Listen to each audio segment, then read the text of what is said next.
आप सभी प्यारे बच्चों को राधे राधे। आज है 30 अगस्त और 30 अगस्त 2020 के हरियाणा करंट अफेयर। इस पर्टिकुलर वीडियो में मैं आप लोगों के साथ शेयर करने वाला हूं। आइए स्टार्ट करते हैं हमारे करंट अफेयर का वीडियो। उससे पहले मैं आप लोगों को याद दिला दूं कि कल शाम को 7 बजे पूरे अगस्त महीने के करंट अफेयर मैं आप लोगों के लिए लेके आने वाला हूं। तो प्लीज आप इस वीडियो को पहले से ही लाइक करिएगा, शेयर कीजिएगा अपने दोस्तों तक और ज्यादा से ज्यादा आइएगा बच्चे, जुड़िएगा मेरे साथ में, ताकि मैं इस वीडियो को अच्छे हौसले के साथ में और अच्छी उम्मीदों के साथ में आप लोगों को समझा पाऊं। आइए बढ़ते हैं आगे। आप सभी वीडियोस के पीडीएफ फाइल लेना चाहते हैं तो आप star IQ PDF Telegram channel join कर लेना। स्टार IQ क्विज एक टेलीग्राम ग्रुप है, आप इसे भी ज्वाइन कर सकते हैं। कल मैंने आपसे जो सवाल पूछा था उसका सही जवाब क्या है वो जान लेते हैं कि भारतीय नौसेना ने हिंद महासागर में समुद्री सुरक्षा को चाक चौबंद बनाने के लिए कहां पर अत्याधुनिक सूचना केंद्र बनाया है? तो ये बनाया गया है गुरुग्राम में। बी ऑप्शन जो है इस क्वेश्चन का हमारा वो बिल्कुल ठीक था। आइए जानते हैं आज के क्वेश्चन, और आज का सबसे पहला क्वेश्चन और बहुत ज्यादा इंपॉर्टेंट भी सवाल है ये कि कोरोना वायरस रोधी आधुनिक सेटअप लगाने वाला देश का पहला स्कूल हरियाणा के किस जिले में है? इसका मतलब क्या है? देखिएगा, ये देश का पहला स्कूल हरियाणा के सोनीपत जिले में है। सी ऑप्शन सही है इस क्वेश्चन का हमारा। आप लोगों को मैं एक फोटो दिखाता हूं, आप लोग शायद इसे बहुत जल्दी समझ पाएंगे। आप दिल्ली मेट्रो में तो खैर यकीनन गए ही होंगे। तो क्या होता है, यहाँ पे आप लोग टोकन डालते हैं और फिर आप एंट्री करते हैं, ये गेट जो है ओपन हो जाता है। यहाँ तो टोकन डालना पड़ता है पैसे वाला, लेकिन यहाँ पे क्या हो रहा है कि सोनीपत का एक लिटिल एंजल स्कूल है, वहां पे क्या रहा है कि बहुत ही अत्याधुनिक तरीके से एक सेटअप लगाया है। इस सेटअप के अंदर सबसे खास बात यह है कि कोई भी चाइनीज प्रोडक्ट जो है वो यूज नहीं हुआ है, सिर्फ और सिर्फ इंडिया के ही बने हुए गैजेट्स जो हैं इसके अंदर यूज किए गए हैं। इसको डिजिटल टर्न स्टाइल गेट का नाम दिया गया है। इसका मतलब क्या है, अगर कोई भी स्टूडेंट है जिसका टेम्परेचर अप एंड डाउन में थोड़ा फर्क है, या कोरोना के थोड़े बहुत सिम्टम है, या कोई भी हेल्थ से रिलेटेड सिम्टम है, उसके लिए ये गेट जो है ओपन नहीं होगा। जो बिल्कुल स्वस्थ है, उसका टेम्परेचर अगर नॉर्मल है तो थर्मल स्क्रीनिंग के माध्यम से जो है उसके लिए ये गेट ओपन हो जाएगा। और ऐसा करने वाला ये भारत देश का पहला स्कूल है, ध्यान रखिएगा, ना केवल हरियाणा का बल्कि पूरे भारत देश का पहला स्कूल है सोनीपत का लिटिल एंजल स्कूल। आपको याद रखना है इस क्वेश्चन के अंदर। अच्छा, सोनीपत का जिक्र हुआ, इसकी स्थापना 22 दिसंबर 1972 को हुई है। क्षेत्रफल 2112 वर्ग किलोमीटर है। और सोनीपत जो है इसके अंदर Deenbandhu Chhotu Ram university of science and technology है, OP जिंदल ग्लोबल यूनिवर्सिटी है, भगत फूल सिंह महिला विश्वविद्यालय है, national institute of food technology entrepreneurship and management है, और एक अशोका यूनिवर्सिटी भी है। तो आपको ये याद रखना है। क्वेश्चन पूछ सकते हैं कि अशोका यूनिवर्सिटी किस जिले के अंदर है, तो आपका जवाब सोनीपत रहना चाहिए। हाल ही में गूगल बॉय नाम से प्रसिद्ध कौटिल्य का चयन ग्लोबल चाइल्ड प्रोडिजी 2021 के लिए किया गया है। यह हरियाणा के किस जिले से हैं? तो ये तो हरियाणा के करनाल जिले से हैं कौटिल्य, जो कि डी ऑप्शन जो है इस क्वेश्चन का हमारा वो बिल्कुल ठीक रहेगा। आपको फोटो में दिखाई दे रहे होंगे, यही है होनहार कौटिल्य। पहले तो आपको मैं ये समझा देता हूं कि यह प्रोडिजी अवार्ड जो है वो किसको मिलता है। ये बेसिकली अवार्ड उनको मिलता है जो कि एक कम उम्र के अंदर ही, भाई वो अडल्ट एज से पहले ही कोई ऐसा मीनिंगफुल काम कर देते हैं या किसी मीनिंगफुल लेवल पे पहुंच जाते हैं जो किसी अडल्ट से भी बढ़ के हो। मान लेते हैं कोई 10 साल का बच्चा जो है वो 50 साल के आदमी के जैसा कोई काम कर रहा है या उससे भी कहीं बेहतरीन काम कर रहा है, तो उन लोगों को ही सम्मानित करने के लिए, उन बच्चों को प्रोत्साहन करने के लिए ये चाइल्ड प्रोडिजी अवार्ड दिया जाता है। अभी रिसेंटली 2020 का अगर आप मुझसे पूछे कि ग्लोबल चाइल्ड प्रोडिजी अवार्ड 2020 का किसे मिला था, तो बेंगलुरु की एक स्टूडेंट है जिसका नाम है अनन्या राजा रमन, उसको मिला है, लेखन कार्य के लिए मिला है। उनको दिया था किरण बेदी जो कि पुडुचेरी की राज्यपाल है, और नोबेल पीस आप कैलाश सत्यार्थी को जानते होंगे, उन्होंने उनको सम्मानित किया था न्यू दिल्ली के अंदर। लेकिन 2021 के लिए जो है इनको चयनित कर लिया गया है, जिनका नाम है कौटिल्य। ये अभी हरियाणा के हैं और हरियाणा के करनाल के रहने वाले हैं। तो थोड़ा मैं आपको इनके बारे में भी बताता हूं, जो कि चीजें आपको इंपॉर्टेंट है, याद करनी है। सबसे पहली बात है कि हरियाणा के पूर्व मुख्यमंत्री भूपेंद्र हुड्डा जो है ना, उन्होंने इनको अपने कार्यकाल के दौरान 10 लाख रुपए दिए थे और के साथ में प्रमाण पत्र भी दिया था, सम्मानित किया था इनकी बुद्धि की सटीकता को देखते हुए। 2014 की बात है, तब हरियाणा विधानसभा में जो है इन्हें सम्मानित किया गया था। 2015 में इंग्लैंड की संसद जो है हाउस ऑफ कॉमन्स है, उसमें भारत गौरव अवार्ड भी मिला हुआ है इन्हें। ठीक है, अगर आपसे पूछा जाए भारत गौरव अवार्ड हरियाणा के किस बच्चे को मिला हुआ है, तो आपका जवाब रहना चाहिए गूगल बॉय या कौटिल्य नाम रहना चाहिए। 2016 की बात है, तब इन्हें दुबई में सम्मानित किया गया था। 2017 में इन्हें नेपाल में सम्मानित किया गया। 2019 में फिर से इन्हें दुबई के चैंबर्स ऑफ कॉमर्स के अंदर इन्होंने बहुत सारे बच्चों को जीनियस बनने के टिप्स बताए थे, इस वजह से इन्हें सम्मानित किया गया था। के अलावा ये राष्ट्रपति जो एपीजे अब्दुल कलाम है, प्रणब मुखर्जी है, इनसे भी बहुत बार सम्मानित हो चुके हैं। कॉमेडी नाइट विद कपिल में भी आ चुके हैं। कौन बनेगा करोड़पति के शो के अंदर भी आप लोगों ने देखा होगा, और कई सारे रियलिटी शो के अंदर भी इन्होंने जो है हिस्सा लिया था, तो काफी ज्यादा पॉपुलर है और आप इनको शायद यकीनन अच्छे से जानते भी होंगे। करनाल की बात करूं तो करनाल की स्थापना 1 नवंबर 1966 को हुई है। क्षेत्रफल 2520 वर्ग किलोमीटर है और विधानसभा क्षेत्रों में करनाल, नीलोखेड़ी, घरौंडा और असंध का नाम आता है। और करनाल को हरियाणा का धान का कटोरा कहते हैं, हरियाणा का पेरिस भी कहते हैं और इसे कर्ण नगरी के नाम से भी पुकारा जाता है। उद्योगों में लिबर्टी जूता उद्योग बहुत फेमस है, विदेशों में भी निर्यात चलता रहता है इसका।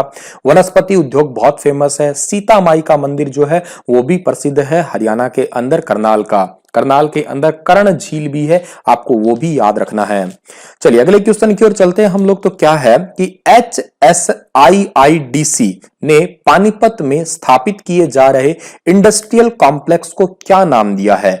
जो HSIDC है ना, इसने पानीपत के अंदर एक इंडस्ट्रियल कॉम्प्लेक्स बन रहा है और उसका नाम दिया है पॉकेट सी। ठीक है, सी ऑप्शन सही है इस क्वेश्चन का हमारा। सबसे पहला तो क्वेश्चन ये आता है कि इसका फुल फॉर्म क्या है? Haryana state industrial and infrastructure development corporation. क्या बताया मैंने? Haryana state industrial and infrastructure development corporation. देखो इसका सीधा सा लक्ष्य है कि हरियाणा के अंदर इंडस्ट्रीज के हब को थोड़ा बढ़ावा देना, किसी भी तरीके से हरियाणा के अंदर जो है इंडस्ट्रीज है, इंडस्ट्रीज का इंफ्रास्ट्रक्चर है, उसको बढ़ा देना। और ये अभी हाल ही में एक नई साइट लग रही है, 1600 एकड़ जमीन पे लग रही है। और ये कहां पे लग रही है? आपकी इंडियन ऑयल कॉर्पोरेशन रिफाइनरी जो है पानीपत के अंदर, वहीं पे ही एक रजापुर और एक सिठाना गांव है। आपको मैं लोकेशन दिखाता हूं, एक रजापुर और एक सिठाना गांव है, वहां पे जो है ये नए कॉम्प्लेक्स स्थापित हो रहे हैं। और ये कॉम्प्लेक्स का फायदा क्या होगा? ये हरियाणा राज्य इंडस्ट्रीज का हब बनेगा। जितनी ज्यादा इंडस्ट्रीज होगी उतने ज्यादा रोजगार होंगे, उतनी ज्यादा ईज ऑफ डूइंग बिजनेस होगा, ग्रो करेगा, डेवलपमेंट आएगी, रोजगार होंगे। ये सारी चीजें एक दूसरे से कोरिलेटेड होती है, तो इतनी बातें आपको याद करनी है। वैसे रिसेंटली पानीपत में 3 इंडस्ट्रियल हब कॉम्प्लेक्स पे अभी प्रेजेंट में काम चल भी रहा है।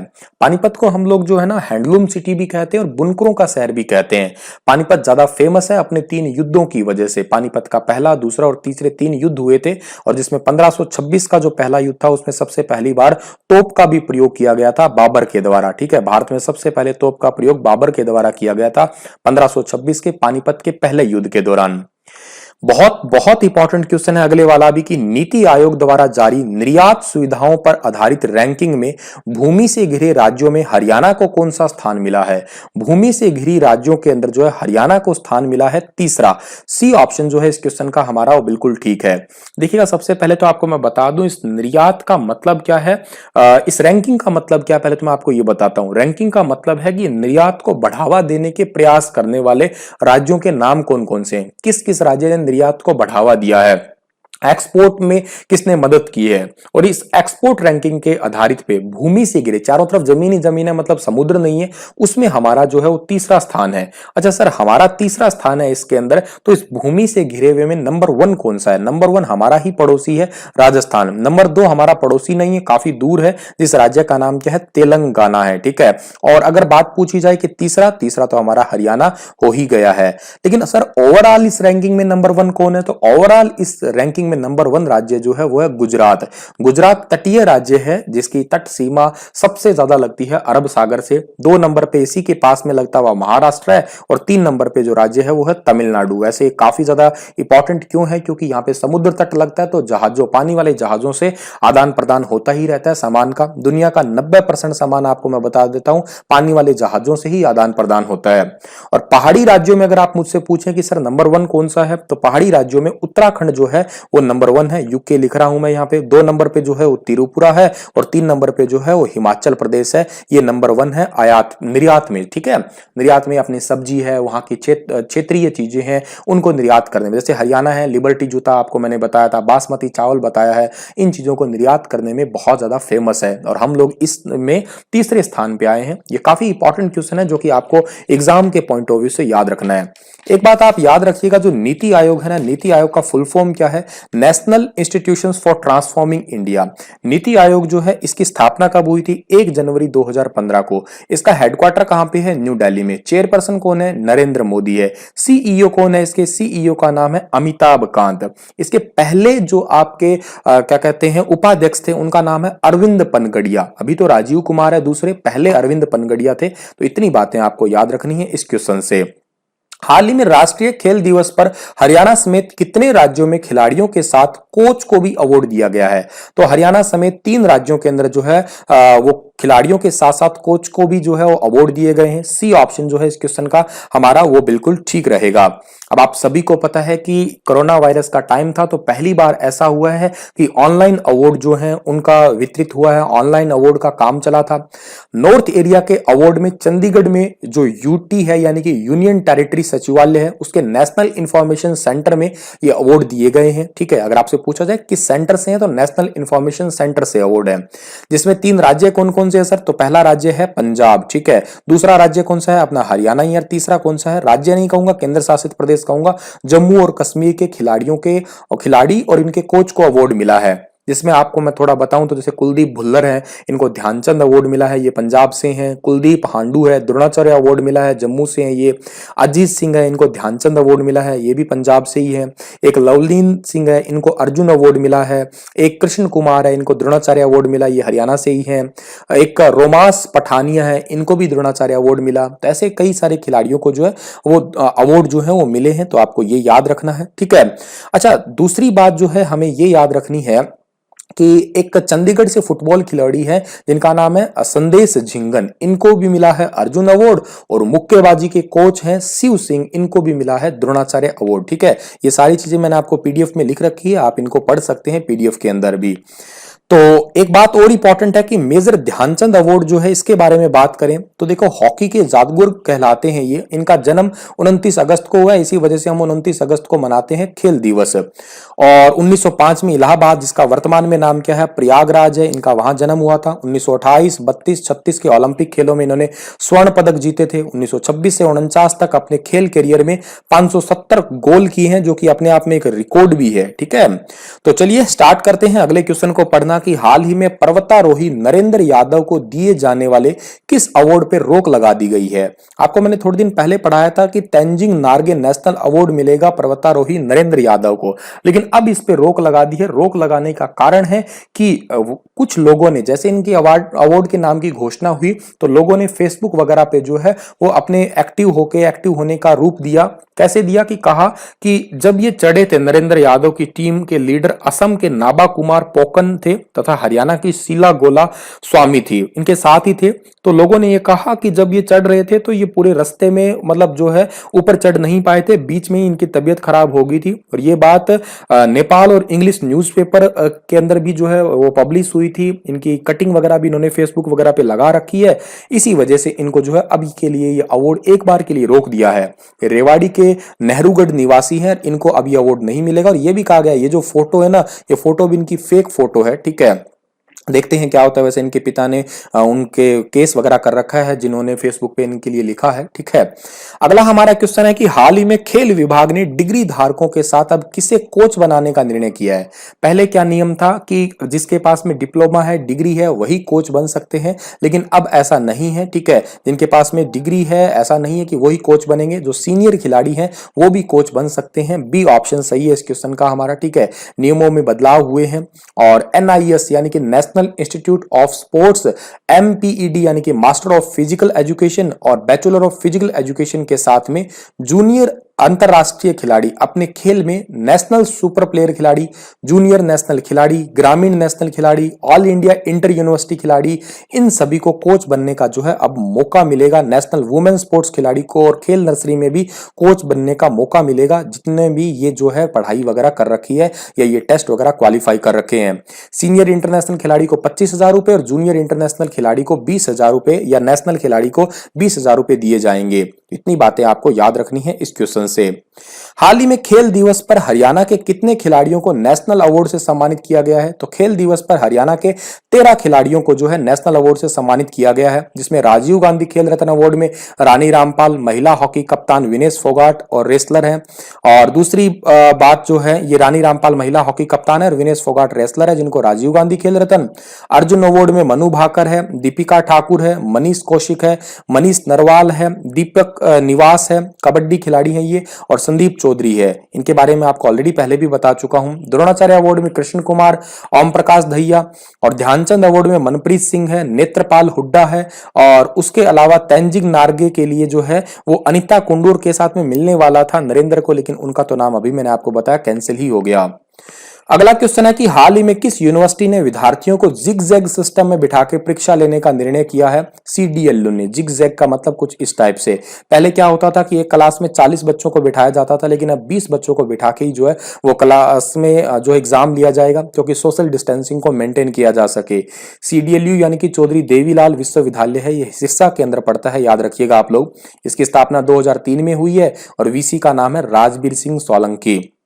अगला क्वेश्चन हमारा है कि हरियाणा सरकार ने अब की बार कितनी चावल मिलों में धान की खरीद करने का फैसला किया है? तो इस बार 200 जो है आपकी मिलों के अंदर धान की खरीद करने का फैसला किया है। ये क्वेश्चन भी आप लोगों के लिए इंपॉर्टेंट है। सी ऑप्शन जो है इस क्वेश्चन का हमारा बिल्कुल ठीक है।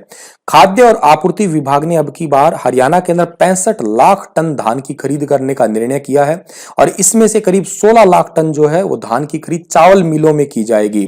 और दूसरी बात यह भी याद रखना है कि मिलिंग के अंदर ही धान से संबंधित जो है वो अलॉट कर दिए जाएंगे, ताकि धान से वहीं से चावल निकल सके, तो इधर उधर ना जाना पड़े किसानों को, ट्रांसपोर्टेशन का खर्चा बच जाए, सोशल डिस्टेंसिंग का पालन हो जाए। 450 से ज्यादा जगह है वहां पे चावल खरीदिए, धान जो है खरीदे जाएंगे। 250 मंडियां इसमें शामिल ही है, और ये खरीद की प्रोसेस जो 1 अक्टूबर से 15 नवंबर के बीच में चलने वाली है हरियाणा के अंदर। आपको इसके साथ ये लेक्चर तो समाप्त होता है, पर आपके लिए क्वेश्चन है कि 35वीं हरियाणा स्टेट सीनियर पुरुष हॉकी चैंपियनशिप का खिताब किस जिले की टीम ने जीता? कुरुक्षेत्र, सोनीपत, हिसार या पानीपत? विस्तार से बताइएगा इस चैंपियनशिप के बारे में और उस जिले के बारे में भी। बस इतना ही था आज का लेक्चर। धन्यवाद। हंसते रहना, मुस्कुराते रहना।